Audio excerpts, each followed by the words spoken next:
patrióticos, desde siempre y hasta siempre. ¡Viva la patria! Combatiremos la corrupción, la de ahora y la de ayer, y la que podría venir, la de adentro y la de afuera. La revista de opinión Democracia, los temas realmente relevantes, analizados con la visión crítica del periodismo libre. Da inicio la revista de opinión Democracia, el programa en el que usted cree. Comenzamos. Gonzalo Rosero, credibilidad incuestionable.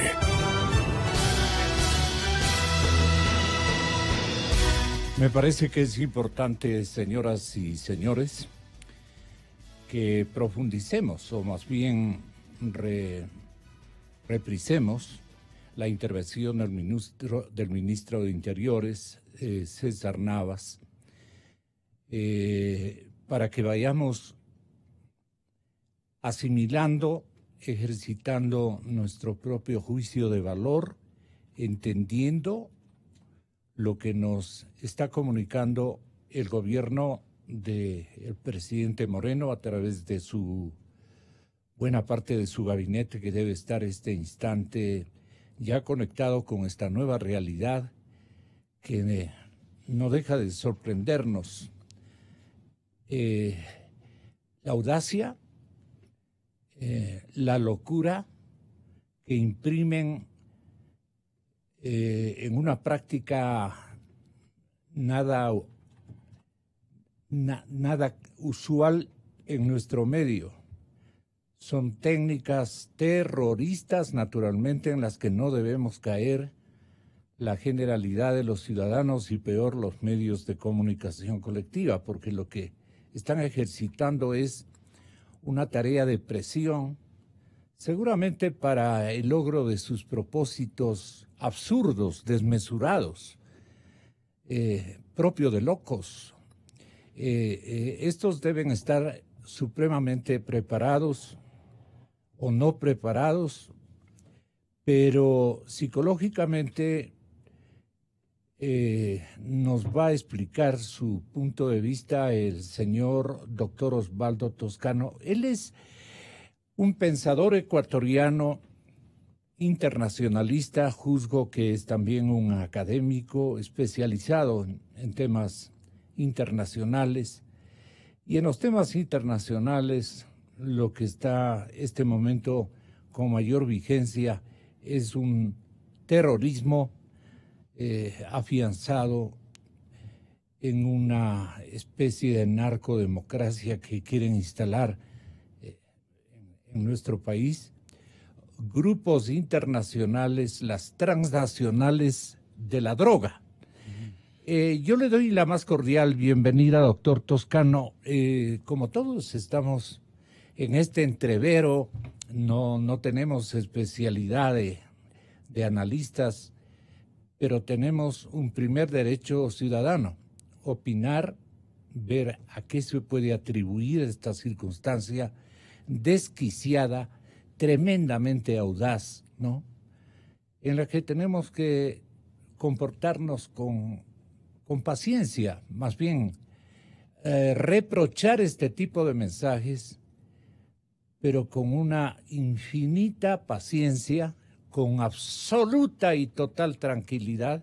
No les hagamos el juego, nos quieren desarmar psicológicamente, y entonces los medios tenemos que hacer este reparo social, esta recomendación comunitaria. Está ya Arturo. ¿Cómo está? El colega periodista Arturo Torres. Le presento al doctor Osvaldo Toscano, quien pasa a indicarnos cuáles son sus presunciones, ¿no? Pues comencemos por allí para ver esto de qué se trata, ¿no? Ok, bueno, muchas gracias por la invitación. Muy amable a usted por su presencia, y a Arturo también. Muchas gracias. Bueno, esto en términos generales tiene que relacionarse de una u otra manera con el proceso de paz que se firmó en noviembre del 2016 en Colombia. Lo que estamos viendo son una serie de facciones disidentes de las FARC que evidentemente están vinculadas al gigantesco negocio del narcotráfico. Solo para dar unas cifras como para poder comprender la magnitud de esto. En el gobierno del presidente Pastrana se calculaba que había alrededor de 170.000 hectáreas de cultivo de cocaína. Con el gobierno de Uribe y todo el Plan Colombia llegaron a tenerse 40.000 hectáreas calculadas. Y hoy, con el gobierno del presidente Santos, la última investigación que se hizo sobre el tema, existen 188.000 hectáreas sembríos de cocaína. ¿Esto qué significa? Que lógicamente hay un crecimiento de la oferta y evidentemente está dado a la demanda de la cocaína específicamente en este caso. Entonces, claro, lo que sucede... Pero la demanda proviene, aclaremos, de la transnacional que se adueñó prácticamente del negocio. Por supuesto, ¿no? Exactamente. Que esto es lo que, digamos, hay que creo que ha llegado ¿no? el momento de asumir la realidad. Hay que asumir la realidad. Y no andar por las ramas. Así es. Y uno de los efectos de la firma del Tratado de Paz es que las FARC duraron tanto tiempo justamente porque tenían una cohesión alrededor de ciertos, lógicamente, órganos internos, de códigos, de principios que les permitieron sobrevivir tanto tiempo en la lucha armada. Pero una vez que se firma el Tratado de Paz, las cabezas de las FARC ya en el campo operativo desaparecen aparentemente, y lo que tenemos es un montón de grupos sueltos, disidentes, vinculados con el negocio del narcotráfico. Entonces, esto que estamos viendo en realidad es el efecto de eso, ¿no? Digamos, lamentablemente es muy probable que tengamos que vivir con esto durante mucho tiempo, dado que es un efecto de algo que nosotros no podemos controlar, ni el mismo gobierno de Colombia puede controlar ahora. Pero que dejamos florecer. Que dejamos, digamos, aquí viene la otra parte, la contraparte de la posición ecuatoriana, ¿no? Hay si se quiere llegar a un dato concreto, el intento de politizar a las Fuerzas Armadas, la expulsión de la base de Manta, todo esto es parte de un proyecto político que lógicamente intentaba subordinar todas las instituciones a su proyecto político. Entonces, esto también debilitó nuestra posición frente a esta amenaza que ya estaba anunciada. Digamos, había varios informes de inteligencia que ya anunciaban estos posibles efectos de la firma del Tratado de Paz. Entonces, lo que tenemos hoy es un escenario, lógicamente, en que el que básicamente el Ecuador no está preparado para enfrentar esto. Tarde o temprano va a tener que buscar ayuda de países que tienen más experiencia, Estados Unidos, Colombia, pero este no es un asunto que se va a resolver de la noche a la mañana, y tampoco es un asunto que se resuelve solo en el campo militar. Enfrentarse al narcotráfico es uno de los grandes retos que tienen muchos estados en el mundo. Y yo en el diría caso, la humanidad, ¿no? Exactamente, ¿no? Y en el caso de países como México, por ejemplo, que han enfrentado el narcotráfico, se puede demostrar claramente que es imposible de vencer. No hay manera de vencer, porque es un negocio que tiene tantas aristas y tiene tantos actores que es imposible de vencer. Con tantos premios. Por supuesto, porque además, fíjese, también tenía yo, para que tenga un dato del tamaño del negocio, en Estados Unidos el kilo de cocaína cuesta entre $20,000 y $25,000. Y en Europa $35,000, hasta llegar a Australia, donde cuesta $100,000 un kilo de cocaína. Entonces, claro, es un negocio bastante rentable y que lógicamente va a traer muchas dificultades para poder ganarse en el campo militar, ¿no? Esta es la realidad y creo que hay que empezar aceptando eso, ¿no? Esto es efecto de este desarme de las FARC, de este descabezamiento de las FARC, y es muy similar a lo que pasó en México cuando se desmontó o cuando se extraditó al Chapo Guzmán, y el cartel que estaba bajo su mando quedó lógicamente sin cabeza, y aparecieron cientos de grupos que estaban peleando entre ellos incluso por tomar el negocio del narcotráfico, ¿no? Entonces, eso es lo primero que hay que, digamos, plantear y empezar a hablar en esa línea. Gracias, doctor Toscano. Entiendo que su presencia aquí, aparte de distinguirnos, nos honra y bueno, tenemos un cuadro de análisis muy significativo, pero no nos esperábamos, Arturo, esta circunstancia, pero para nada. En el país sí conocíamos hasta ayer, están operando como 18 disidencias de las FARC. 18 disidencias de las FARC. Grupos los cuales han sido distribuidos en la nación colombiana en 13 departamentos. No digo que están 18 disidencias actuando en nuestro territorio ecuatoriano. A nivel binacional, podríamos decir, los más impactados somos Ecuador y Colombia. Entonces, en Colombia, el censo o la estadística señala que son 18 los grupos disidentes de las Fuerzas Armadas Revolucionarias de Colombia, que están distribuidos en 13 departamentos, lo que aquí llamamos provincias, y reúnen un estimado de 1.200 a 1.500 hombres. Los más numerosos son los frentes primero y séptimo, que están bajo alias Mordisco, este otro Gentil Duarte, este frente Oliver Siniestra, que es al que pertenece potencialmente el Guacho, aunque a mí me da la impresión de que es un guerrerista que busca un liderazgo global, universal, tomarse prácticamente la zona donde ha venido trabajando y que la conoce como la palma de la mano. Dicen es una región selvática en donde este frente ha desarrollado muchísimas técnicas o prácticas similares a las que otras regiones de Colombia eran imposibles, eran inexpugnables, digamos, hace gran tiempo. Aquí el líder absoluto era Guacho, es Guacho, y Guacho entiendo que está por allá. Pero hay también reportes de organismos internacionales, especialmente norteamericanos, organismos de seguridad o de investigación, de inteligencia norteamericanos, que le están siguiendo y entienden que este guacho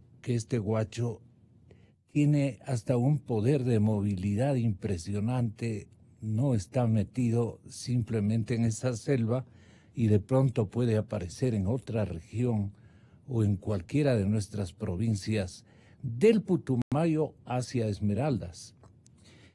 Imagínese usted que el día sábado anterior, por lo menos unos 100 carros que pertenecían a la antigua Secretaría de Inteligencia de Ecuador, caminaban desesperadamente, por lo menos unos 200 vehículos pequeños.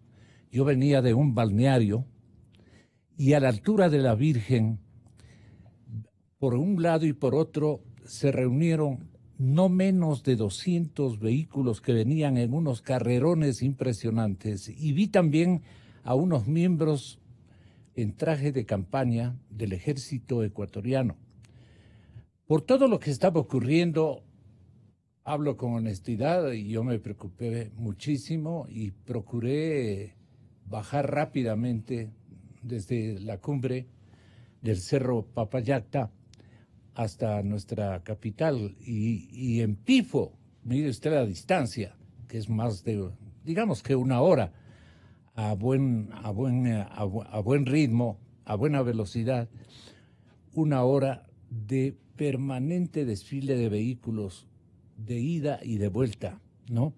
Porque esa es una ruta terrestre por donde traen de Sucumbíos no sé qué tipo de mercancías, y las entregas se desarrollan, esto yo he observado desde hace mucho tiempo en ese carretero. Es un carretero notablemente peligroso. Los hermanos Gutiérrez también comentan de esa particularidad. Ellos viajan constantemente hasta la zona del Tena, donde tienen a su señor padre, y son estos grupos que están comercializando la droga y los que repletan los camiones, seguramente ubicados en ciudades pequeñas como las de Imbabura. Esas se encaminan directamente hasta... Esto debe saber la policía. Y claro, estas reservas no sé hasta qué punto son convenientes o son inconvenientes para que la sociedad sepa ayudarnos, porque en este momento los organismos de seguridad requieren de una acción comunitaria globalizante. Es decir, todos podemos dar testimonios, pistas, ¿no es cierto? No sé qué opina usted, Arturo.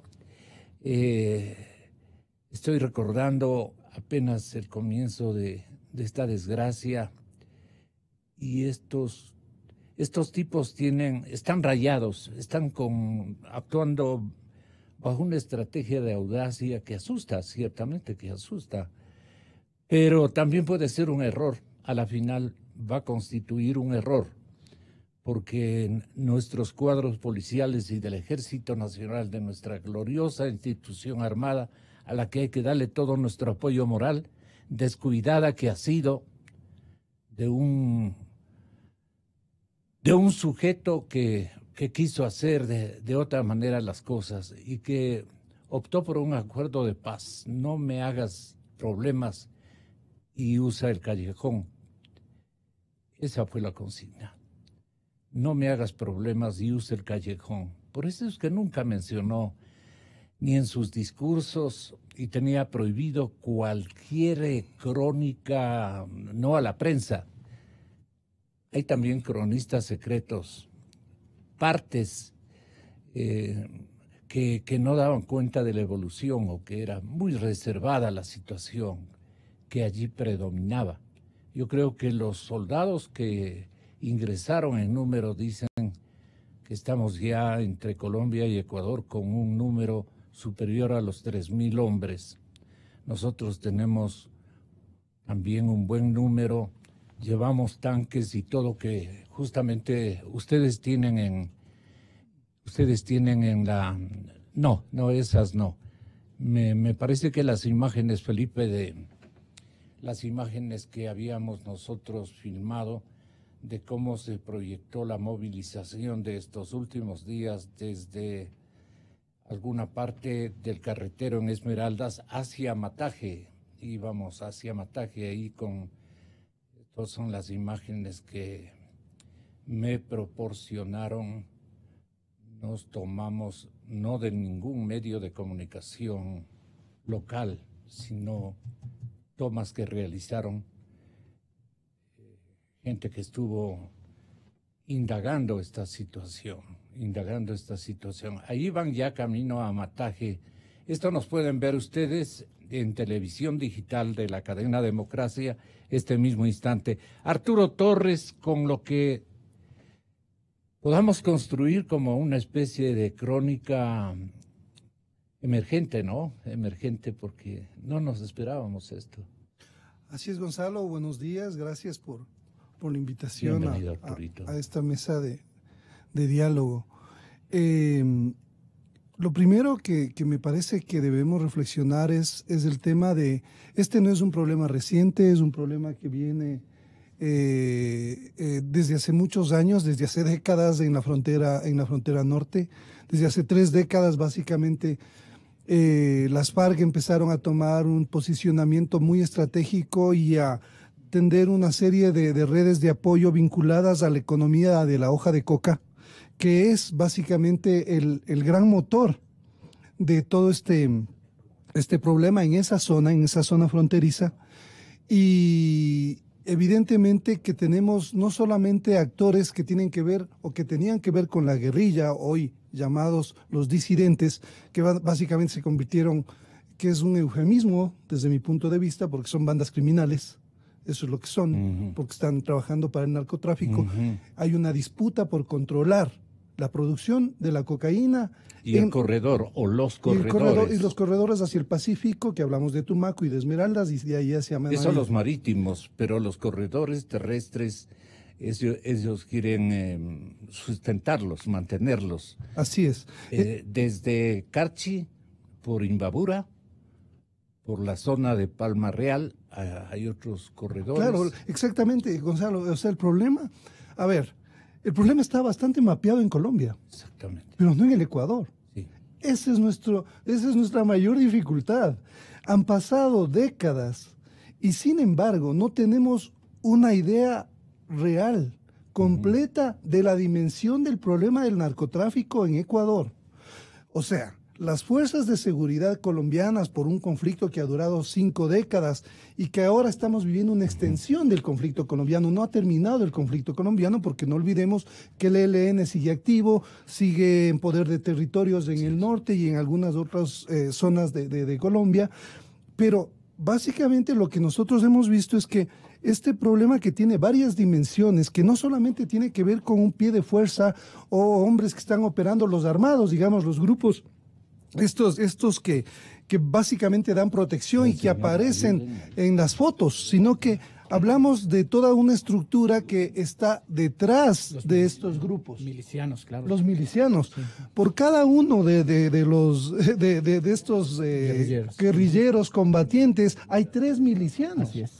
O sea, hablamos de redes de miles de personas que están articuladas a esta problemática. O sea, cuando dimensionamos solamente el problema en los que están operando y que están armados, ahí creo que estamos cometiendo un error, porque este problema, como mencionábamos anteriormente, como analizábamos, las redes no tenemos dimensionadas adecuadamente hasta dónde llegan y hasta dónde han perforado las instituciones. Por ejemplo, en el caso del que usted comentaba, Gonzalo, o sea, militares y policías dan seguridad a los carteles de la droga en el Ecuador. Ese es un dato de las mismas fuerzas militares y policiales y que ha sido también en varios casos judicializado. Entonces, estos operativos que se realizan actualmente en Esmeraldas están pasando por alto toda una dinámica que es mucho más compleja, es mucho más complicada y tiene que ver precisamente con eso. O sea, cómo el ejército ahora lleva tanquetas, lleva antimisiles, o sea, todas estas cosas que suenan espectaculares y que son muy buenas para las fotografías, pero que en realidad en este tipo o sea, no estamos en una guerra, Gonzalo. Eso es lo que hay que tener claro. No estamos en una guerra. Es un tema contra el crimen organizado en el cual tiene que haber una estrategia. Yo creo que estamos en manos de inexpertos en el manejo no tenemos otra cosa que atribuir. A ver, doctor. Yo nada más decía, iba a añadir que no es una guerra convencional. Así es. Es otro tipo de guerra diferente. Conflicto, claro. Así es. Lo que pasa es que ahí, si les parece, a mí me gustaría añadir 3 ideas que pueden como aclarar para no hablar solo de disidentes, ¿no? Los expertos están hablando de tres grupos en realidad, ¿no? Unos disidentes que estarían quizá más vinculados todavía al tema ideológico. Uno ve las comunicaciones últimas de Guacho y dice, bueno, aquí hay todavía un discurso de corte marxista atrás de lo que está diciendo, aunque eso lógicamente no nos debe engañar. Hay otros grupos más cercanos al crimen, que son, grupos de ex miembros de las FARC vinculados con crimen común, ¿no? De cierta manera. Y luego tenemos lo que habías dicho tú, los disidentes, ¿no? Es justamente, milicianos. Claro, los milicianos, las FARC ocultas.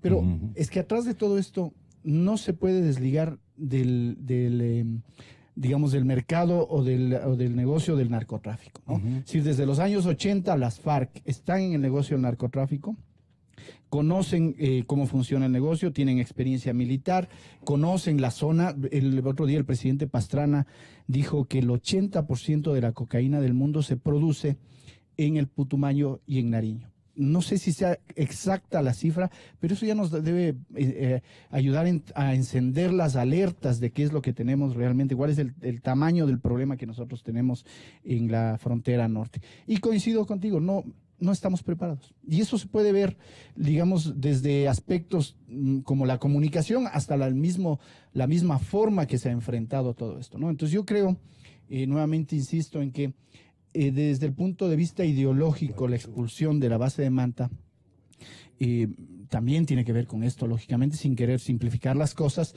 porque nos proveían de cierta tecnología que hoy no tenemos.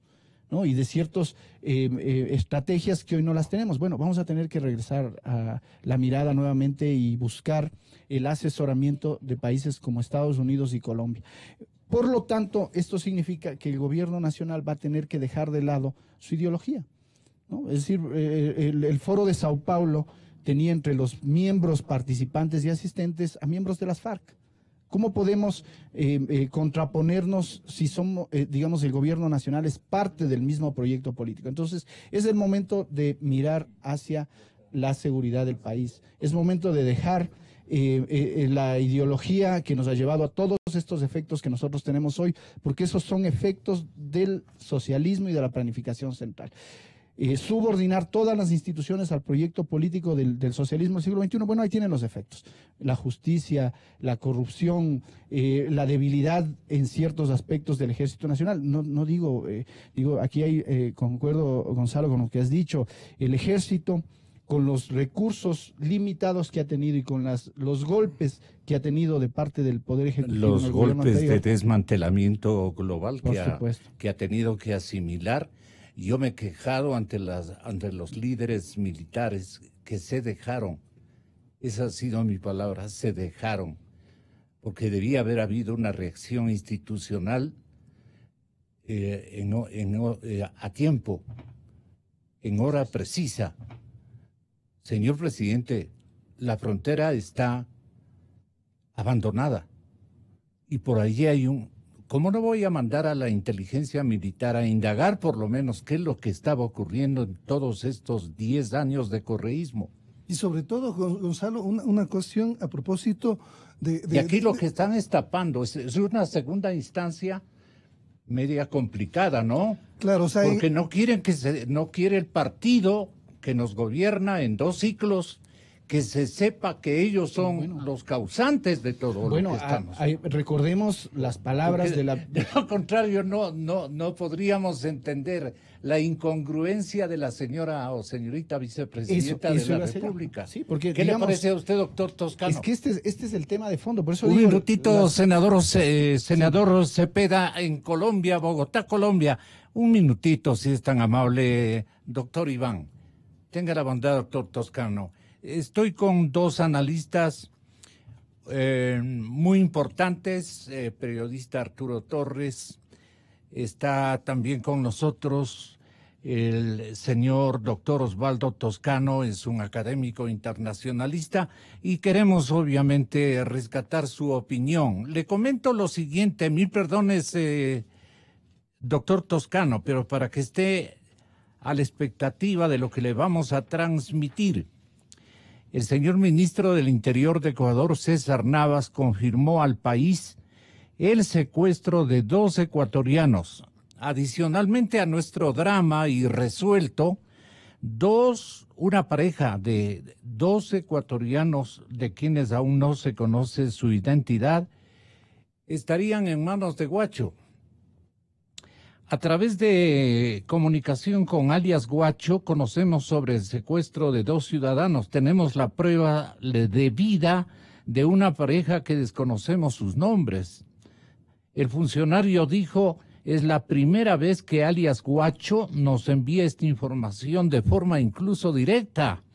Además dijo el señor ministro que en este video los narcotraficantes solicitan que se cumplan sus exigencias, que ya los conoce nuestro gobierno, y es la liberación de los narcodelincuentes detenidos, y además que se les permita continuar con el negocio del narcotráfico. Lo hacen con un solo motivo, poder sacar su droga por el río Mataje, dice la exigencia, reza la exigencia, poder sacar su droga por el río Mataje, en homenaje a este río Colombo ecuatoriano, Mataje. Hay una población donde se ha cuajado un epicentro dado el abandono de la administración del presidente Correa. Nosotros frenamos sus acciones y estas son sus represalias. El ministro Navas, ha dicho el ministro, el secretario de Estado de Interior, se ha dirigido a la nación reiterando: ecuatorianos, estos son nuestros enemigos. Estos son los guachos, cobardes, sanguinarios, que lo único que buscan es robarnos la paz de nuestra nación, pero no lo vamos a permitir, ha dicho el señor ministro. Que a través del canal de comunicación con alias Guacho nos ha llegado información el día de ayer en horas de la noche sobre un nuevo secuestro de 2 ciudadanos. Por este canal de comunicación llegó un video de una pareja, de las cuales se desconoce sus nombres y nacionalidad. Es importante destacar que es la primera vez que alias Guacho nos envía una prueba de vida directamente a nosotros por el canal de comunicación, no como en ocasiones anteriores que lo hacía a través de medios de comunicación colombianos. En este video, los narcotraficantes solicitan por intermedio de los secuestrados que se cumplan sus exigencias. Nos piden liberar a estos delincuentes. Estos son nuestros enemigos. Estos son los cobardes, sanguinarios y agresivos, que lo único que buscan es robarnos la paz y la tranquilidad en nuestra nación. Lo hacen bajo un solo objetivo: sacar su droga por el Ecuador. Con la paz del Ecuador no se negocia, agregó el ministro Navas, senador Cepeda, e informó que por este último acontecimiento el presidente Moreno, Lenín Moreno, ha convocado rápidamente, emergentemente, al Consejo de Seguridad Pública del Estado a una reunión, entiendo que a partir de la próxima hora, en Presidencia de la República. Ahora, senador Iván Cepeda, se cortó. Sí. No me abandone. Bueno, la verdad es que el senador colombiano es el que facilitó el diálogo de paz, ustedes recuerdan, con el gobierno colombiano y la guerrilla de las FARC. Él ha indicado de última hora que los gobiernos deben utilizar todas las vías y los mecanismos que da el Estado de Derecho y el uso legítimo de la fuerza. Iván Cepeda, quien posee una maestría de Derecho Internacional Humanitario, ha expresado su sentimiento de repudio ante el secuestro de, naturalmente, ahora ya son, sí, está ya el senador. Les saludamos con nuestros analistas invitados, otro académico internacionalista y un periodista, como es el caso de Arturo Torres. No sé si me escuchó la denuncia que formuló o que puso en conocimiento de la sociedad ecuatoriana el señor ministro del Interior, César Navas. ¿Qué hacer este momento, senador Cepeda? ¿Cómo debemos orientar a nuestra comunidad? La experiencia que usted ha tenido frente a las autoridades colombianas, la exigencia mínima que debemos formular a nuestras autoridades o contribuir a la estrategia de nuestras autoridades para neutralizar. Ahora se trata de una pareja todavía no identificada, pero que ha sido raptada, y ellos son los primeros en ponernos en conocimiento que han raptado a una pareja cuyos nombres desconocemos. Así es que estamos en este segundo capítulo de los guachos, de esta disidencia de las FARC. No obstante que ayer nomás las autoridades de los dos países se reunieron. Un poco más le da a conocer Arturo Torres, senador Iván Cepeda. Las autoridades de Ecuador y Colombia se reunieron para unir empeños, para unir esfuerzos, digamos. Arturo, si es tan amable, estamos con el senador de nuevo desde Bogotá, Colombia. Bueno, sí, básicamente las inquietudes son muchísimas, pero sobre todo tienen que ver con en qué medida no se mantuvo una línea de continuidad de cooperación entre los dos países para alertar cómo iba avanzando esta amenaza en el sector fronterizo. Me parece que eso es importante. Y sobre todo, bueno, yo quería, me parece que nosotros no podemos responder con esta especie de histeria que esperan estos grupos delincuenciales. Me parece que tenemos que mantener la calma y dar una respuesta inteligente al problema. Eso tiene que ver con, evidentemente, esta es la respuesta de un grupo que se siente ya en este momento acorralado. O sea, y hay una presión, ¿no? Hay una presión de los dos lados, de Colombia y de Ecuador. Ellos se sienten presionados en este momento en el corredor fronterizo, donde están básicamente apertrechados. No olvidemos que esto empieza a escalar desde fines del año pasado, cuando empiezan realmente operaciones concretas que ya dan golpes a la organización vinculada con Guacho. Iván Cepeda, senador, buenos días. Buenos días, es un gusto saludarlos. Gracias, senador. La verdad es que estamos, no esperábamos esto. Ustedes tienen una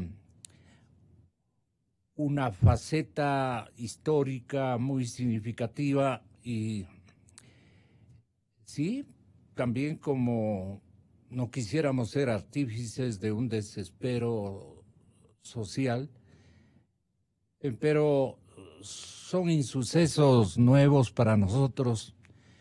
¿Cómo debemos orientar a la ciudadanía, a los comunicadores, las autoridades de gobierno y esta gente que nos cree atrapados? El verdadero terrorismo ha comenzado a funcionar. Mire que son una pareja de ciudadanos sin ninguna connotación de representatividad social ni académica, creo yo.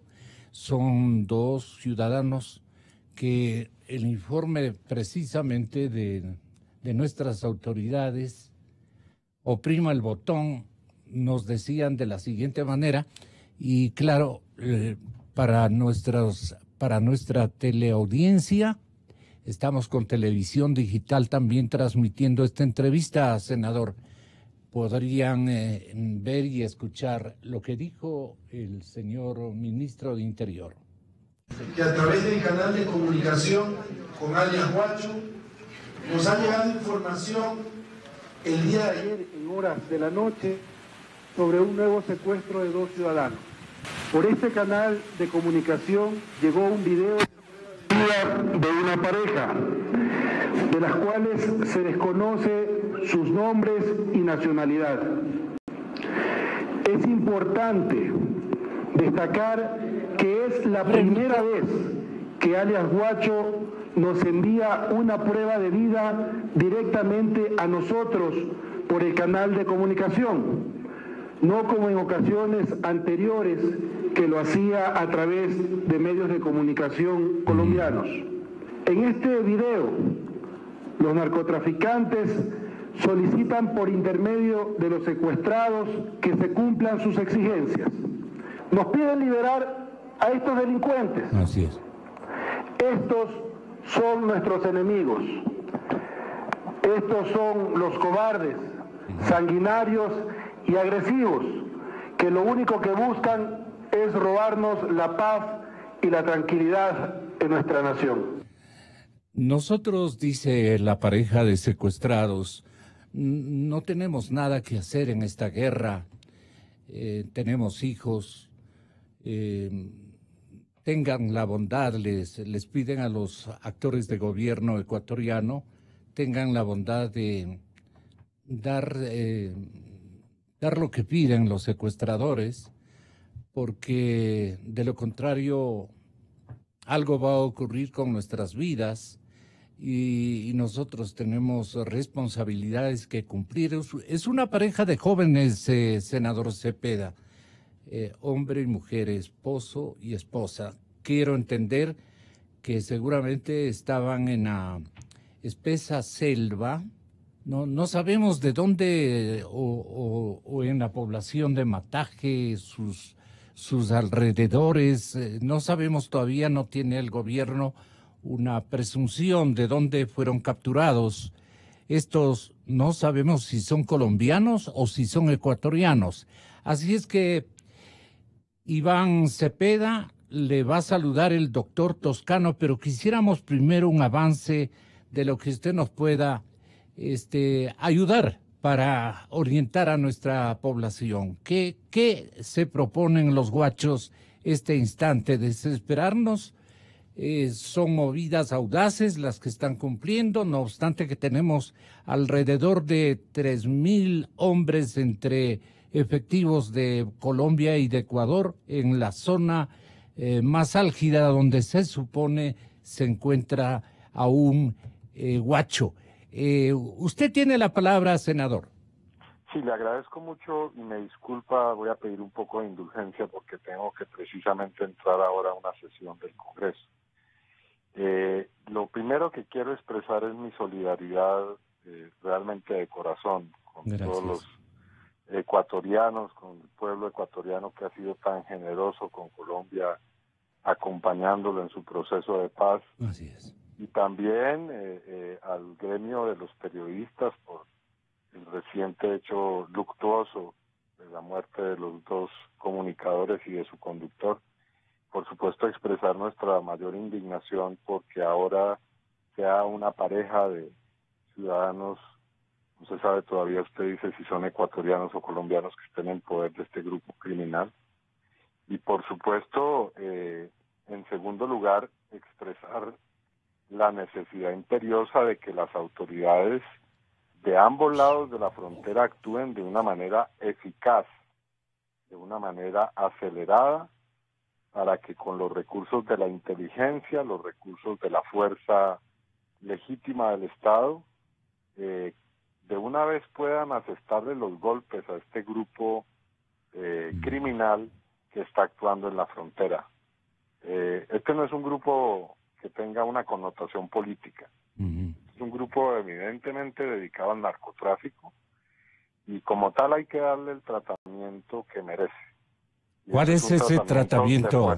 De fuerza. Es decir, aquí son las fuerzas militares, fuerzas de policía, las agencias de inteligencia del Estado, las que tienen que actuar. Y eso, digamos, aquí no nos podemos poner a improvisar, a dar consejos a quienes deben saber de eso.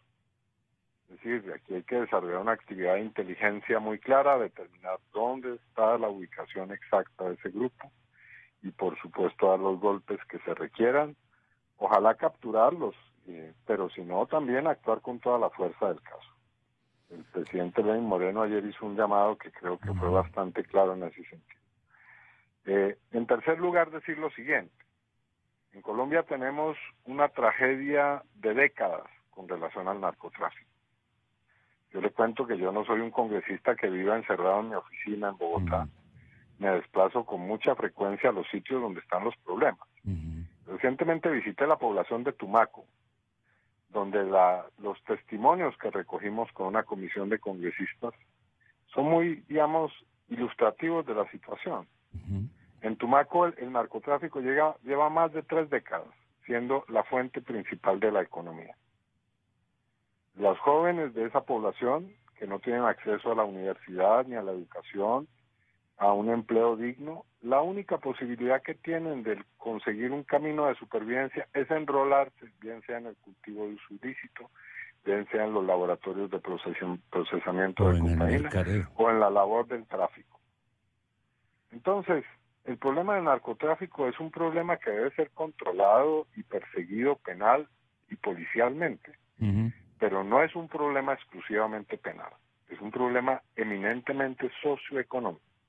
Así es. Ahora, ¿por qué Tumaco tiene esa situación que tiene? Bueno, porque es una de las poblaciones más pobres del país. siendo una población que tendría extraordinarias posibilidades de ser una despensa agrícola, de ser un puerto que pudiera ser utilizado para el comercio internacional y nacional, se ha convertido simplemente en una aldea olvidada de Colombia, en la cual no hay energía eléctrica, no hay ninguna clase de recursos en materia de salud pública, no hay ninguna carreteras que permitan una conexión de esa población con el resto del país. Entonces, si la idea es seguir por ese paradigma que hemos tenido durante décadas en Colombia y al cual hemos desperdiciado inmensos recursos, de seguir pensando que el narcotráfico se acaba solamente por la vía militar y de la intervención de las fuerzas militares, tanto nacionales como extranjeras, en el caso de Estados Unidos, ese modelo está históricamente fracasado y eso ha sido reconocido por todos los presidentes que han gobernado Colombia, a pesar de que han aplicado esas políticas, por todas las agencias internacionales que tienen que ver con el problema del narcotráfico. Si no se aplica una política de sustitución de cultivos en la que los campesinos tengan otra fuente de vida distinta a la coca, imposible que se logre erradicar ese fenómeno. La erradicación con glifosato ha dejado inmensas pérdidas en el país. Se fumigaron centenares de miles de hectáreas que incluso esas fumigaciones tuvieron graves consecuencias para la población ecuatoriana. Sí, y el resultado de eso es que el narcotráfico sigue vivo.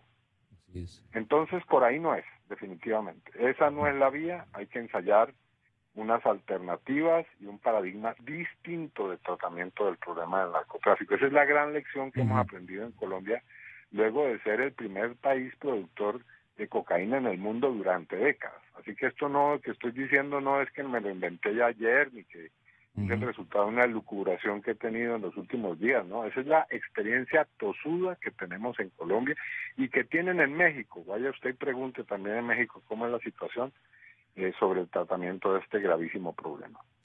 Perdone, senador, por esta interrogante.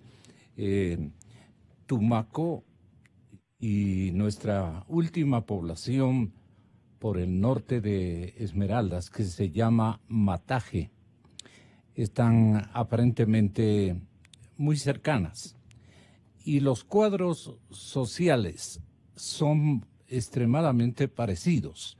¿A usted qué le parece o cómo le parece las transnacionales de la droga que se han instalado tanto en Tumaco como en Mataje, epicentros de siembra, distribución y empleo de toda la juventud tumaqueña, si cabe el término, y de nuestra población también?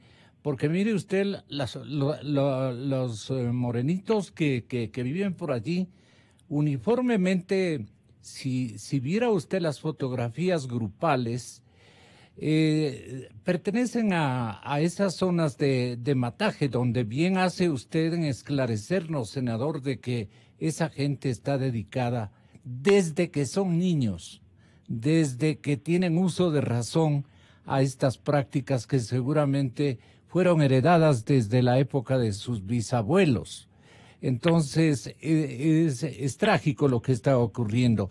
Pero, ¿cuáles son las transnacionales que han generado, digamos, ya este filo ocupacional, esta verdadera industria, hasta de procesamiento? Debe haber allí cualquier cantidad de factorías dedicadas también al procesamiento de la droga. ¿Y a qué redes internacionales pertenecen los de Tumaco para comparar con seguramente nuestra zona de Mataje, donde Huacho ha crecido, donde Huacho es el líder de la montaña? Tenga la bondad, senador. Bueno, lo que yo pude constatar en mi presencia en Tumaco es que efectivamente tenemos un problema de generación. Y sin estigmatizar esas poblaciones, por supuesto que ahí hay gente que busca alternativas, gente que trabaja de manera honesta para ganarse la vida, para sobrevivir, pero que no encuentra ni mercado, ni ofertas laborales, ni presencia del Estado. Entonces hemos venido asistiendo a una transformación del narcotráfico en las últimas décadas. Usted recordará que la década de los años 70 u 80 del siglo anterior estaban estos grandes carteles de la droga, el cartel de Cali, el cartel de Medellín, que eran estructuras en las que había un capo y que había toda una estructura de economía ilícita y también una ala militar encargada de hacer el terrorismo. Bueno, eso ha cambiado radicalmente. El narcotráfico ha mutado en pequeños carteles. Primero, es decir, se reprodujo una especie de fenómeno de cuando se golpea el panal de las avispas, bueno, surgieron muchos pequeños carteles.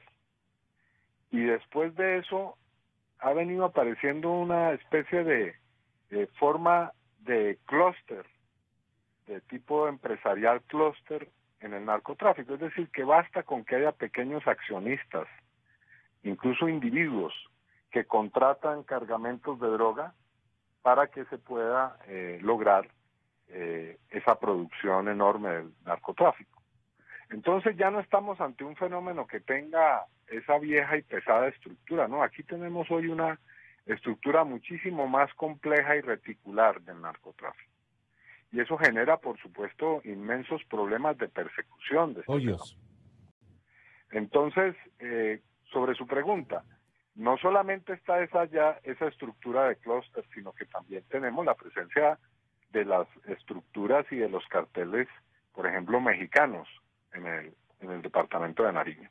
Se sabe que el cartel de Sinaloa y de otros de estos carteles mexicanos tienen tentáculos en estos lugares y tienen redes completas para producir y exportar la droga desde lugares y desde poblaciones tan lejanas como esta de Tumaco y seguramente Mataje. Entonces, ahí tenemos un fenómeno, repito, muy complejo, al cual se ha intentado acabar solamente por la vía de la represión y de la intervención penal y militar, y la consecuencia de ese fenómeno y de ese paradigma ha sido que, por el contrario, antes de extinguir el fenómeno, hemos asistido a una diversificación y a una complejización del fenómeno del narcotráfico. Senador. Entonces hay que, repito, ensayar otras vías. Estas vías han mostrado su fracaso absoluto. El Plan Colombia, todas esas estrategias que se utilizaron. El único, el único objetivo que han logrado es hacer cada vez más complejo el problema. Perdone, senador, pero aquí es lucha sin cuartel. No hay otra manera. Aquí hay que dar bala. Lamentablemente, decirlo de esta manera es muy agravante, ¿no? La bala no es suficiente. Pero usted le decía como consejo al Ecuador que esto implica un combate masivo, digamos una lucha sin cuartel para lograr efectos, porque no hay otra manera. Y eso nos pone en una situación muy difícil porque nuestra institución armada no practicó, no se instruyó para esto, ¿no? Y entonces tenemos esa dificultad. En cambio, las fuerzas convencionales de la milicia colombiana tienen una práctica de tantas décadas. El doctor y académico Toscano quiere preguntarle lo último, senador, si es tan amable. Senador, buenos días. Osvaldo Toscano le saluda. Quiero hacer una pregunta que quizás suene, disculpe usted, bastante directa. Y durante varios años y décadas, quizá Ecuador se ha preguntado con quién mismo limita en el norte. Hay algunas fuentes militares ecuatorianas con las que yo he consultado y, digamos, las fuerzas ecuatorianas, fuerzas militares apostadas en la frontera, dicen, ¿no?, que las fuerzas militares colombianas no están en la frontera, están en poblaciones, digamos, cercanas como Tumaco, pero no están en la frontera. Entonces, hay una cierta, un espacio que es evidentemente dominado antes por las FARC y hoy por estos grupos disidentes. Entonces, la pregunta, senador, es ¿qué es lo que el Ecuador debería exigir y esperar también de Colombia, dado, lógicamente, estas condiciones que he planteado antes? Mire, como estaba diciendo, y quiero que esto quede muy claro, porque mi consejo no es solamente que haya bala, eso es importante que quede en la, digamos, en la memoria de quienes nos escuchan. Yo creo que hay que tener una reacción muy fuerte y contundente frente a este grupo que está sembrando el terror. Eso no tengo la menor duda. Pero eso no es suficiente, porque hoy es Guacho, pero mañana aparecerán otros. El problema es que si el Estado no interviene socialmente en esas poblaciones y crea la mínima infraestructura, las posibilidades de educación, de salud, de vivienda, no se va a poder superar el problema. Entonces tiene que haber una acción táctica y estratégica. Táctica, por supuesto, en el plano de las respuestas fuertes, ¿no? Y en eso hay experiencia. En eso usted tiene razón. En Colombia eso se ha hecho durante décadas. Pero también tiene que haber una visión más estratégica. Y para que haya una frontera viva, para que haya una frontera con seguridad, pues por supuesto tiene que haber una presencia de las fuerzas militares de ambos lados, y que no pululen esos grupos a sus anchas, pero también tiene que haber una presencia de las instituciones del Estado encargadas de los servicios públicos esenciales. Si eso no se garantiza, le repito, hoy es Guacho, mañana será cualquier otro. Fronteras vivas. Pero bueno, muchas gracias por su Sí, tiempo. senador, usted tiene que cumplir con sus obligaciones. Siempre dispuesto a lo que se requiera desde el Ecuador. Cuánto le agradecemos, senador Iván Cepeda. Usted ha sido muy generoso. Estaremos a molestarle. Un buen día, senador. Bueno, esta pregunta queda en el aire, mi querido Gonzalo, porque sí, hemos hablado del papel de Ecuador, pero es evidente que este es un conflicto producto de unas condiciones en nuestro de descuido país. Simultáneo, sí, diría yo, porque tampoco él puede reivindicar, y no estoy desafiándole a que reivindique que, por ejemplo, la administración Santos ha hecho mucho por Tumaco. Él mismo graficó la situación socioeconómica en que se debaten y la desocupación, la falta de ocupación convencional virtuosa que carece las poblaciones del lado sur de Colombia hacia el Pacífico. Nosotros cosa igual, lo que seguramente persuadió Arturo, este mandatario que nunca puso un ladrillo en Mataje, seguramente algún camino algún carretero se le extendió hacia allá y pare de contar. O sea, mire, Gonzalo, solamente quería resaltar una cuestión. O sea, la estrategia, no la táctica de la que hablaba el senador, debe tener una dimensión múltiple y sobre todo atacar a las estructuras económicas de este problema. O sea, ¿por qué tiene tanto poder Guacho? Porque tiene muchos recursos económicos que le permiten tener muchos informantes, muchas redes de apoyo, mucha logística, mucho poder de movilización, y ahora sabemos y vemos que tiene un gran poder de movimiento y de poder reaccionar de una manera que sorprende a todas las fuerzas de seguridad, a las fuerzas de inteligencia.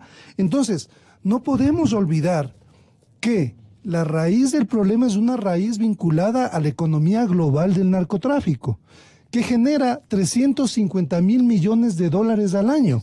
Entonces, o sea, si es que precisamente olvidamos que Guacho es solamente es incidental en este tema. O sea, tenemos muchos otros protagonistas que están detrás de Guacho, porque básicamente lo que habíamos tenido en los últimos años en esta mutación que ha habido en el narcotráfico es que los narcotraficantes ahora ya no aparecen, o sea, realmente tienen un perfil muy bajo.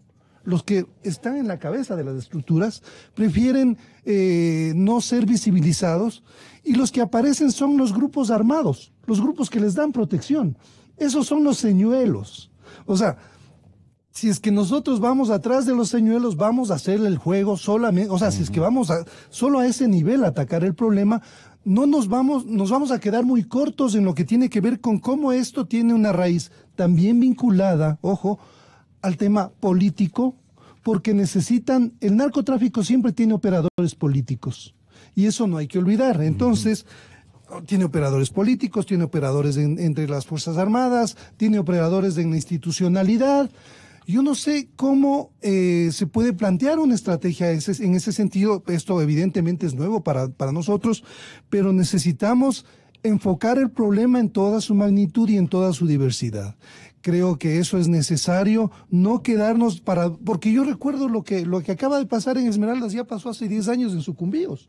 O sea, teníamos el problema de los paramilitares, la gente de las FARC y el narcotráfico disputándose territorios en Sucumbíos, porque Sucumbíos además es un tema importante. O sea, la droga que se produce, el procesamiento de la cocaína en Colombia, tiene que ver con el abastecimiento de precursores y de gasolina y de químicos que en buena parte llegan del Ecuador.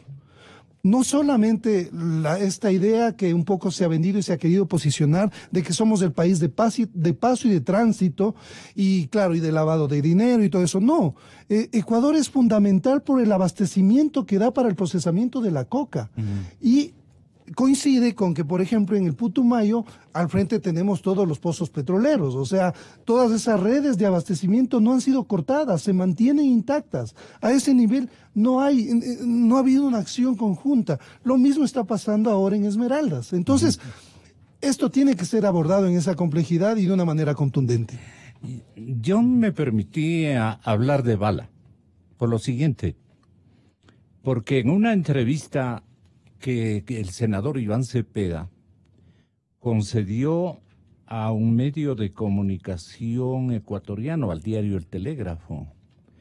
Ustedes saben que el señor senador Cepeda es el cuadro en el Congreso colombiano más representativo de la izquierda. Un hombre muy talentoso. Le dijo el Telégrafo a este senador hace muy pocas horas. Le dijeron, ¿y qué puede hacer el gobierno ecuatoriano ante este hecho descrito por el tema de Huacho, por el tema del asesinato a nuestros 3 compañeros, Arturo? Y él dijo, aquí no cabe otra cosa que una solución distinta. Aquí las autoridades de Ecuador y las autoridades de Colombia deben unir esfuerzos para presentar un combate sin cuartel a este grupo criminal. ¿Qué implicaría este combate? Le volvieron a preguntar. Y el senador contestó, capturar a su jefe a la mayor brevedad posible y acabar con este grupo, utilizando las vías y los mecanismos que da el Estado de Derecho y el uso legítimo de la fuerza. Este grupo ha demostrado que no tiene ninguna gota de principios y que actúa de una manera absolutamente atroz. Y frente a esto no puede haber una respuesta distinta. Hay que darle una lucha sin cuartel. ¿Y cómo se daría esa lucha sin cuartel? Le preguntan desde el Telégrafo. Dice, para eso existen los mecanismos de cooperación entre fuerzas militares y policía de ambas naciones. ¿Y qué tan factible es que se logre una operación bilateral que dé resultados fiables? Aunque esta situación compromete la seguridad de ambos países, ya que ha mostrado ser una situación de peligrosidad, no solamente para quienes han estado en cautiverio, sino para personas que pueden estarlo. Miren la pareja que acaban de capturar, que pueden estarlo. El problema, no bastan mecanismos, no bastan. A ver, ahora dicho, acá hay un problema que es todavía más de fondo, y es el narcotráfico. La única posibilidad es que las fuerzas de seguridad de Ecuador y Colombia unan capacidades de inteligencia y de operación militar para presentar una lucha eficaz para este fenómeno. Ahora mismo esto Ahora, dicho esto, acá hay un problema que es todavía más de fondo, y es el narcotráfico. En esto hay que señalar que el esquema que ha utilizado Colombia para terminar con el narcotráfico y que se ha dado durante décadas ha fracasado estruendosamente, asunto que acaba de repetir Iván Cepeda. Porque aquí hay que complementar con lo que he dicho anteriormente. No basta con los mecanismos de persecución militar, policial y de seguridad. Es la necesidad de resolver el problema del narcotráfico como problema social y económico. ¿Qué factores agudizan más el problema del narcotráfico en su país, en Colombia? Le preguntan finalmente. Y él responde: en la situación colombiana el narcotráfico tiene que ver con la situación de pobreza extrema en la que viven sectores rurales y por el abandono del Estado a regiones enteras del país, como es el caso de Tumaco y de Nariño, que están en la frontera con Ecuador. Ahora, Farid Simons, el académico y catedrático de la Universidad San Francisco, él tiene otra idea. Él dice, sí, yo sé que está en la línea, pero quiero crear una premisa de su opinión. Se entiende la indignación que acompaña al dolor por lo sucedido, pero no podemos dejarnos, dice Farid, no podemos dejarnos llevar por los discursos de odio de quienes claman por venganza y no por justicia, de aquellos que citan como referente de acción a quienes traspasaron en el pasado reciente los límites. Usaron la fuerza, usaron el poder abusivo, asumiendo que cualquier medio es válido cuando se tiene un fin considerado justo. Ante la violencia sin sentido, ante la maldad humana, solo nos queda responder con los instrumentos del derecho. ¿Qué quieres decirnos, Farid? Ten la bondad de dar continuidad a lo que ya escribiste para el periódico, en donde tus columnas son las más leídas del país. Ten la bondad, Farid. Buenos días, Gonzalo. Buenos días a los colegas que están en la mesa. Muchas gracias por las palabras sobre la columna, Gonzalo. Me parece que estamos empezando a dirigirnos a un camino sin retorno si creemos que la única forma de enfrentar lo que está sucediendo es la violencia. Y una violencia que no tenga límites y no tenga al menos el respeto de ciertas reglas básicas que en cualquier conflicto armado, en cualquier conflicto que se usa la fuerza, tiene que respetarse. Tenemos ejemplos tan dramáticos en la historia reciente y en nuestra cercanía de que nos dicen que no debemos caer en el uso de la fuerza exclusivamente porque esta violencia incrementa la violencia del otro lado y se vuelve imparable. Tenemos el ejemplo de México. El narcotráfico tiene grandes cantidades de dinero a su disposición, puede movilizar grandes cantidades de recursos. Colombia, donde se ha dicho, y hace un momento en la entrevista quedó claro, que la violencia no era una respuesta, seguía con el tema de violencia y la guerra, había una situación de equilibrio estratégico que no iba a terminar nunca con un triunfo del Estado colombiano. Entonces la idea es, ante un problema complejo, respuestas complejas. Primero hay cuestiones políticas, segundo hay cuestiones económicas, tercero hay cuestiones de fuerza, pero eso implica un equilibrio entre las cosas. El narcotráfico es un delito complejo, transnacional, se requiere enfrentar también desde la cooperación internacional y de manera compleja el problema. La idea de un grupo armado, y yo creo que aquí hay una calificación necesaria que hacer. Si el grupo de Guacho es considerado simplemente un grupo delincuencial cualquiera, los instrumentos para enfrentarlo son los instrumentos de la seguridad ciudadana. Es decir, policía, uso progresivo de la fuerza, operaciones policiales. Si, como sucede con Colombia, al grupo de Guacho se le considera una fuerza insurgente, una fuerza en conflicto. Además, pues, irracional. Claro. Por lo que estamos viendo. Claro, en nombre... Lo que pasa es que aquí viene... solamente termino la idea y le contesto lo de la irracionalidad. Si se le considera a este grupo un grupo organizado con un mando y por lo tanto tiene una característica de una parte beligerante, se puede utilizar los instrumentos de una guerra, de un conflicto armado, es decir, una guerra se puede utilizar convencional. el ejército, se puede utilizar el ejército, se puede utilizar armas de fuego y el uso de la violencia tiene características distintas.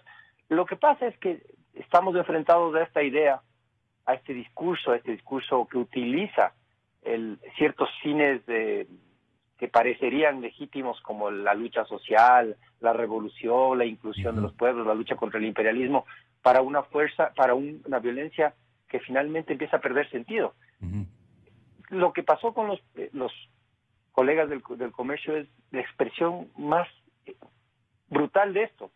3 personas que no tienen absolutamente nada que ver en el conflicto, que no tienen ninguna relación, que no son ninguna amenaza para el grupo, secuestrado primero, después mantenidos en cautiverio de manera muy inhumana, con cadenas, amarrados a árboles, una cosa tremenda desde la perspectiva del manejo humano de algo, y finalmente ejecutados de manera absolutamente brutal, sin sentido. Demuestra que esta persona está dispuesta, o este grupo de personas está dispuesta a cualquier cosa para protegerse y mantener la posición que tienen ahí.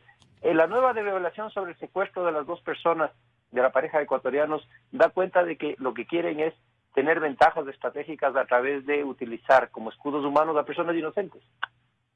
Entonces, en ese nivel se requiere una respuesta militar, pero nunca una respuesta militar que vulnere los derechos de las personas, porque estamos cayendo al mismo nivel de lo que estamos enfrentando, a la irracionalidad, a la maldad, al irrespeto a las reglas. Entonces, yo creo que en este momento estamos en una situación no de vuelta atrás, o sea, no hay forma de regresar. Vino a quedarse el fenómeno. Sí, podemos inclusive ganar, pero ganarles... No digo, el fenómeno vino a quedarse lamentablemente. Sí, lo que nos dice es que tienen suficiente fuerza como para seguir haciendo lo que están haciendo. Pero primera cuestión sería una idea de acción conjunta, ¿no es cierto? Sí. No podemos hacer nada solamente nosotros, sí. Tenemos que cooperar con Colombia. Colombia tiene una historia sobre esto, que se equivocó en el uso exclusivo de la fuerza. Nosotros desde nuestro lado podemos enviar un mensaje de una forma distinta de enfocar el problema, donde combine la presencia social en la frontera ecuatoriano-colombiana, donde se trabaje en las condiciones de pobreza, en superar las condiciones de pobreza que hacen caldo de cultivo, porque las personas tienen que sobrevivir también en una zona excluida, sin recursos, donde la pobreza es la condición general de la población.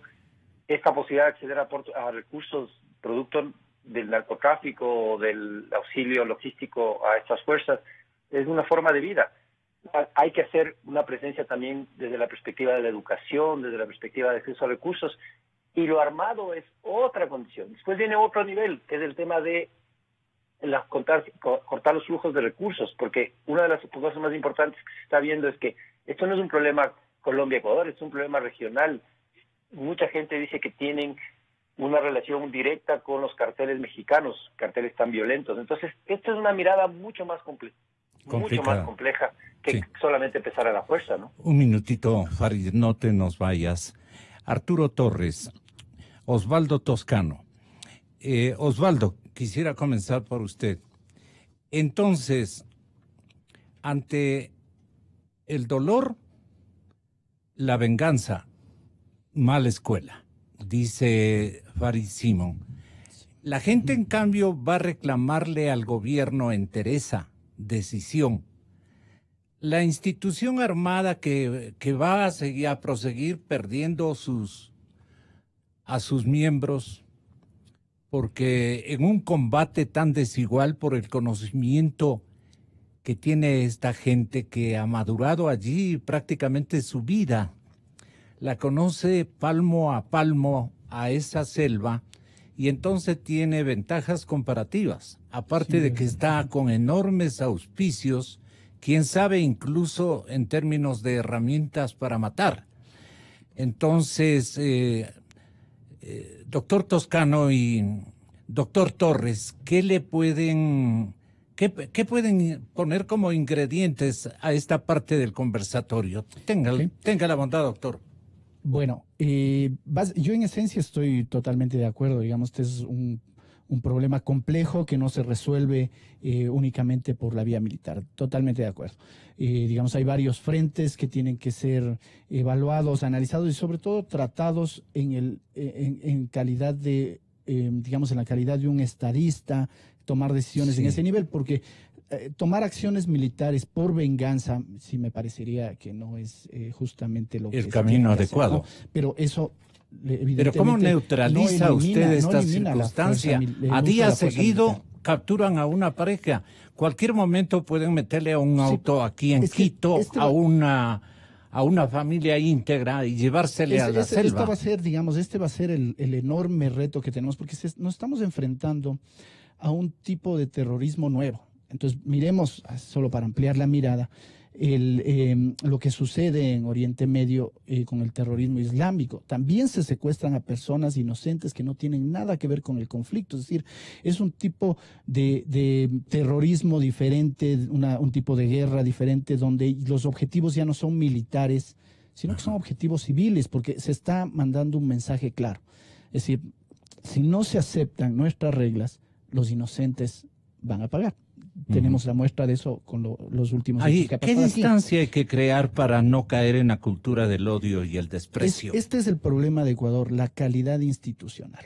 Que este es el problema que vamos a tener que enfrentar primero. ¿Qué calidad institucional tiene el Ecuador como para enfrentar este reto que se nos acaba de presentar de una manera que nos permita superar este tipo de, digamos, de orientaciones más basadas en la venganza? No, la respuesta sin duda es militar, pero también es de presencia del Estado. Lo que pasa es que aquí es donde entran las dudas. El Plan Ecuador, ¿qué resultados generó? Por lo visto, muy pocos, ¿no? Además, cuando estamos hablando de enfrentar a un problema global, que es el problema del narcotráfico, tenemos que hablar de los países que demandan y los países donde se genera la oferta. Entonces, claro, no es un problema que se puede solucionar únicamente aquí en Ecuador, sino que se tiene que empezar nuevamente a retomar estas relaciones de colaboración, dejando de lado, repito lo que había dicho hace un rato, estas posiciones ideológicas aislantes, ¿no?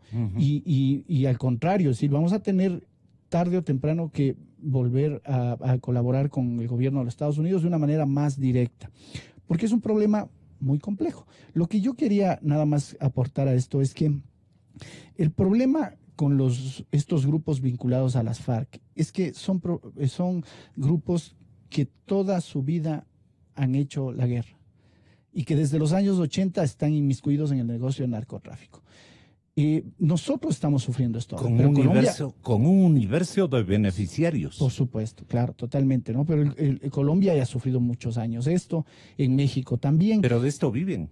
Sí, la mayor parte de los profesionales colombianos viven de esto. Es muy difícil, digo yo. Hasta los abogados. A mí me gustaría también ser muy optimista y pensar que el Estado va a poder cambiar las condiciones de frontera para que las personas que cultivan hoy, están en el negocio de la droga, en el área de cultivo, van a dejar ese negocio. Es un negocio muy jugoso como para que sea más o menos fácil hacer eso. Pero sí, estoy de acuerdo, es la presencia del Estado, es la colaboración de servicios de inteligencia, institucionalizar nuevamente el Ecuador. Eso significa servicios de inteligencia no politizados, no usados para perseguir a los rivales políticos, sino vamos a que cumplan sus funciones. Un sistema de justicia independiente.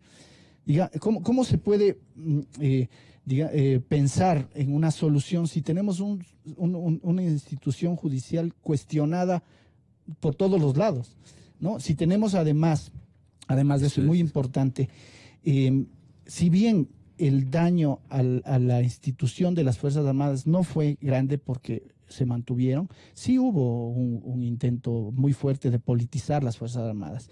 Entonces, claro, eso es uno de los primeros pasos que se tiene que dar. Vamos a institucionalizar el país, pero para eso tiene que haber una condición previa. Hay que dejar de lado, cosa que personalmente considero improbable, estas ideologías totalizantes. Es decir, El socialismo del siglo XXI subordina todas las instituciones a su proyecto político. Ejemplo de eso, Venezuela. ¿Okay? Todo está subordinado, el ejército, la función judicial, todo. Bueno, eso no funciona para resolver el problema que tenemos hoy. Eso, es más, nos va a limitar y nos va a amarrar las manos para enfrentar el problema que tenemos hoy. Y luego sí, digamos, las tácticas específicas que se apliquen en la frontera van a tener que incluir fuerza militar, lógicamente, pero atado a servicios de inteligencia para limitar en lo más posible el abuso de los derechos humanos. Ese es un tema que, si uno ve las experiencias de la lucha contra el terrorismo en otras regiones, sí es un tema que es difícil digamos, no pasar esa línea, y va a ser muy difícil, porque del otro lado lo que tienes es un grupo que no tiene el más mínimo respeto por los derechos humanos. Entonces, si existe la buena voluntad de nuestro lado, está bien, pero desigual la pelea, ¿no? Ya en el campo de batalla, eso va para a ser más ellos difícil. todos los derechos, sí. Para nosotros, porque se va, solo por poner ese es el problema. Solo por poner un ejemplo, ahora mismo hay una serie de detenidos en la frontera con sospechas o leves sospechas de colaborar. Bueno, ahí tenemos. Vamos a tarde o temprano, no estoy incentivando esto, lo que estoy diciendo es que esa es la realidad cuando te enfrentas a un grupo que Arturo no tiene Torres. El mismo respeto por Gracias, los derechos Osvaldo. Arturo Torres, tenga la bondad, doctor. Bueno, coincido plenamente con no solamente abordar el tema desde el ámbito de la seguridad, porque es mucho más complejo, pero también creo que los organismos especializados deben redimensionar la amenaza y la manera de enfrentarla. O sea, no es solamente un grupo delincuencial. Hablamos son básicamente gente que se ha formado como combatientes, ¿no es cierto?, durante mucho tiempo, que viven en la zona, que la conocen muy bien y que ahora están dedicados a delinquir. Entonces, esta amenaza, este enfrentamiento tiene también que variar. O sea, no podemos solamente darle una dimensión, y coincido plenamente con lo que dice Farid, pero hay que, no es solamente, creo yo, una acción de la policía, porque esto es mucho más complejo también desde la forma en cómo operan estos grupos. Se necesita una cooperación entre toda la fuerza pública, es decir, militares, policías que sepan operar, porque, por ejemplo, la policía no tiene el nivel de despliegue que tienen los militares para llegar a ciertas zonas y el nivel también de respuesta. Entonces, por eso es que se debe repensar la forma de enfrentar esta amenaza en esa región que es evidentemente muy compleja. Y otra cosa que quiero recalcar. En esta última parte pueden intervenir, interrumpirse, conversar, platicar. Vamos a abrir los 3 canales, así es que tenga la gentileza, Farid, también de intervenir para poder, digamos, aprovechar del espacio y conversar en simultaneidad entre los 3. Tengan la bondad. Sí. Yo no diré nada. Solamente quería, una cosa que me parece bien importante es que cuando empiezan a atacar a periodistas, a asesinar a periodistas, a secuestrar a personas inocentes que no tienen nada que ver, nos están dando una señal clara de que básicamente estamos en otro momento, de que tenemos un escenario que tiene mucho que ver y mucho parecido. Estas imágenes que nos acaban de pasar me refieren mucho de una forma lastimosa a lo que ocurre en México. O sea, esta es una estrategia, y por eso es que la hipótesis de los carteles mexicanos influyendo en las decisiones que ahora está tomando Huacho y sus grupos delictivos, que, como digo, son episódicos porque son parte de una cadena mucho más amplia, tenemos que analizar exactamente esa dimensión que tienen estos mensajes. ¿Qué prácticas traerían los mexicanos? O sea, hemos visto lo cruento que es todo el escenario. Se volvió permanente ejecutar periodistas. Más de 100 periodistas mexicanos han muerto, ¿no es cierto? Pero es que la prensa sí es un enemigo. Sí se volvió un blanco del crimen organizado. ¿Por qué? Porque la prensa en México ha sido sistemática en dar cuenta de cómo ha avanzado el narcotráfico y ha puesto al Estado contra la pared. Entonces, yo sí creo que efectivamente eso también se está cumpliendo en Ecuador. Los grupos delincuenciales ven a la prensa como un enemigo evidente que desde hace mucho tiempo ha venido dando cuenta de esta realidad. Farid. ¿Estás, Farid? Osvaldo. Bueno, yo además añadiría otro asunto ahí. Digamos, la violencia en México se ha adquirido tal dimensión, ¿no?, que el Estado incluso en algunas regiones de forma tácita se declara incompetente para resolver eso, ¿no? Ya no está presente ahí, y quien gobierna en realidad la región son estas fuerzas irregulares. Bueno, esto es lo que estamos viviendo en la frontera. Digo, este es, si queremos ponerle un nombre, un terrorismo de nueva generación, ¿no? Ya otra cosa que no hay que hacer es tratar de limpiar la cara al pasado de lo que estamos viendo hoy, que son la lucha armada levantada a nombre del marxismo y a nombre de la igualdad, de la búsqueda de supuesta igualdad en la sociedad. Bueno, estos son los efectos. No hay que lavarle la cara tampoco a las FARC, pero también hay que distinguir que hoy la parte ideológica ya no es tan importante. Hoy es más importante el negocio detrás digamos, el que está en el narcotráfico. Entonces, ¿qué es lo que sucede? A falta de institucionalidad del Estado, se institucionaliza el crimen. Se compran funcionarios, a poblaciones enteras se las orienta a la producción de insumos o incluso de plantaciones orientadas a la exportación al negocio del narcotráfico. Entonces, este es un problema muy complejo, pero que, repito, se podría resumir en un primer paso, que es: vamos a institucionalizar el país, vamos a fortalecer las Fuerzas Armadas. Por cierto, una cosa muy importante, recuerden hace poco en Guayaquil a los excombatientes del CENEPA pidiendo que se les reconozca lo que se les había ofrecido. Bueno, eso no ayuda. ¿Quién va a ofrendar o arriesgar su vida en la frontera sabiendo que luego se les va a pagar de esta forma? Yo voy a meter un tema que quizás es polémico aquí, pero la lucha contra el terrorismo en los años 80, el famoso Plan Cóndor, bueno, no hemos mirado la otra cara también. Hemos visto las víctimas evidentes del abuso de la fuerza institucionalizada, pero no hemos mirado las víctimas de las guerrillas. Del Plan Cóndor. Sí, por supuesto. Digo, las víctimas del otro lado, ¿no? De los grupos guerrilleros, en Ecuador menos, en Perú muchísimo, en Chile mismo hemos mirado solo el un lado de la historia. Bueno, vamos a aprender de eso. Si nosotros hoy vamos a pedir que las Fuerzas Armadas tomen acciones, pero dentro de 10 o 15 años, ¿no?, vamos a juzgar sin mirar todo lo que sucedió en la época, bueno, entonces no vamos a tener unas Fuerzas Armadas dispuestas a... Entonces es todo un proceso, digo yo, de toma de conciencia de la sociedad entera y sobre todo del gobierno, para que entienda que está viviendo en un momento donde las ideologías totalizantes no van a funcionar. Las ideologías totalizantes no van a funcionar, nunca han funcionado en ninguna parte del planeta. Casi que copio exactamente el pensamiento de Osvaldo, pero yo quiero, Farid, que tengas la bondad de darme una apreciación. Ahora, esas fuerzas que predicaban el socialismo del siglo XXI están en el poder. Han pasado por los ámbitos del poder político y administrativo de todos los países de América Latina, habidos y por haber, y han fracasado rotundamente porque incluso las prácticas de corrupción han inaugurado ellos de 1 a 1 millón. Antes se robaba $1, ahora se roban millones de dólares. Y entonces la defensa de eso ya viene a ser para el público con relativo criterio político, vienen a ser como que defienden los privilegios que el poder les ha dado para tomarse el dinero que nunca tuvieron. Entonces la gente compara, no hago una generalización, pues no deben haber luchas internas digo, dentro del gran conglomerado que creen estas ideas socializantes.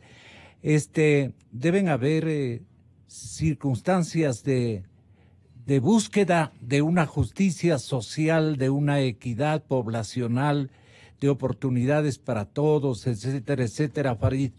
Pero ¿en dónde se equivocaron estos sectores ya en el uso del poder? Y ahora ya no creemos en nadie, porque inclusive ellos nos han fallado y están fracasando, en combatir, digamos, esto que dejaron pasar y dejaron hacer. Entonces, Moreno está pagando los platos rotos de Correa. Por eso oyes vos en la peluquería, oyes vos en la calle, oyes vos en un encuentro entre amigos, Farid. Bueno, primero yo quisiera hacer dos comentarios respecto a lo que acaban de decir los colegas que están ahí. La primera es, estoy de acuerdo totalmente con Arturo, no se puede enfocar el tema de lo que pasa en la frontera desde la perspectiva de un grupo delincuencial ordinario, por eso es lo que decía que al ser un grupo beligerante tiene un mando, tiene un orden militar, tiene un objetivo, aunque para ese objetivo tenga relación con la delincuencia común como es el narcotráfico, y es una fuerza beligerante, y eso implica inmediatamente la posibilidad de usar las Fuerzas Armadas en el combate contra ese grupo. Estoy totalmente de acuerdo con Arturo. La segunda parte tiene que ver con esto de mezclar conceptos sobre terrorismo, fuerzas beligerantes, guerrilla, etcétera, etcétera, etcétera. No son terroristas, aunque utilicen métodos terroristas. Y eso implica inmediatamente que se les dé otro tratamiento. Y uno no puede equiparar lo que está pasando ahora con lo que pasaba en los 70s y los 80s en el Cono Sur, en Brasil, en Uruguay, en Argentina, etcétera, donde se está poniendo, digamos, de alguna manera, decir cómo podemos, en este baño histórico, pedirles a las Fuerzas Armadas que enfrenten esta amenaza tan fuerte y después tener presente que se les ha reprochado por usar instrumentos indebidos como en el Plan Cóndor en los 70, 80. No son cosas iguales. El Estado, si una de las cosas que tiene que hacer el Estado para no caer al mismo nivel delincuencial que los que están en la frontera atacando a personas inocentes o usando las armas, es respetar las reglas de juego. No se puede desaparecer, torturar, no se puede usar los métodos de la guerra sucia para enfrentar una guerra sucia. Porque el momento que se hace eso, la espiral de violencia, la espiral de acciones indebidas se incrementa. Y ya no se separan, ya no se puede diferenciar los unos de los otros. Ya no se puede diferenciar los que están enfrentando la maldad y la violencia y no se puede enfrentar a esos malos que están usando la fuerza de manera indebida. Entonces, lo que hay que buscar es, primero, hay que reconocer, lo que estamos viviendo es producto de 10 años de un gobierno que instrumentalizó al Estado para su proyecto político, que creyó que las instituciones tenían que ponerse al servicio de la pervivencia de esta revolución de 300 años, que perdió de vista de que en una sociedad plural, en una sociedad diversa, en una sociedad que está marcada por las diferencias en muchos sentidos ideológicas, de comprensión, etcétera, lo que hay que fomentar es un ejercicio democrático de poder. Y como se estaban viendo a sí mismos y como se creía en el modelo más increíble elaborado, por eso el socialismo del siglo XXI lo que hace es decir que tenían un avance a los defectos del pasado, utilizan cada espacio institucional para fortalecer su poder. Y claro, como parte de ese fortalecimiento del poder, la clásica lógica de la propaganda, que es hacer creer que todo es mejor, tapar las cosas para que no se vean los defectos, la incompetencia, la inoperancia. Y eso es lo que pasó en la frontera norte. Cerrar los ojos, no enfrentar directamente a las FARC, en ese momento a las FARC, que no sientan presión ahí y por lo tanto circulen sin hacer mayor ruido, aunque los reportajes que el mismo Arturo produjo en El Comercio o que los colegas que están ahora ausentes produjeron desde la frontera o Plan B, etcétera, dan cuenta de que había una violencia permanente en el norte, oculta por esta información, oculta por estos temas de información. El elemento que hay que tomar en cuenta también, Osvaldo y Arturo, y Farid, claro, desde luego, es el nivel de pobreza extrema que estos diseños de gobierno, que estos formatos de gobierno han traído. Porque la pobreza extrema en los lugares marginales, especialmente del campo, no han variado, no han cambiado. La pobreza extrema sobrevive lamentablemente como realidad.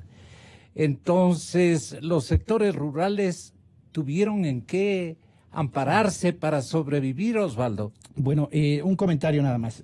Ojo, yo no estoy haciendo apología al uso de la fuerza sin digamos, sin atenerse a los derechos humanos. Nada más estoy relatando lo que ha sucedido. Y es importante que, digamos, aclarar lo que yo he querido decir, es que no es que a los militares se les puede permitir no todo, obviamente no, pero también en el juicio de la historia hay que entender el contexto en donde esto sucedía. Y esto en muchos casos no ha sucedido en Latinoamérica y han llegado gobiernos evidentemente de izquierda que han usado el sistema judicial para perseguir a los militares que estuvieron en la época en donde hubo esta serie de denuncias de abuso de los derechos humanos. ¿No? Esto es un tema que planteo nada más como necesidad, es decir, vamos Así a tener que abrir un poco más la mirada y no cerrarnos a que también había un contexto donde podía producirse esto, ¿no? Ahora no es el momento, pero hay muchos ejemplos donde podría demostrarse este uso de la justicia para perseguir a militares sin dar la oportunidad de una legítima defensa y de entender el momento que estaba viviendo, ojo, sin hacer apología del claro.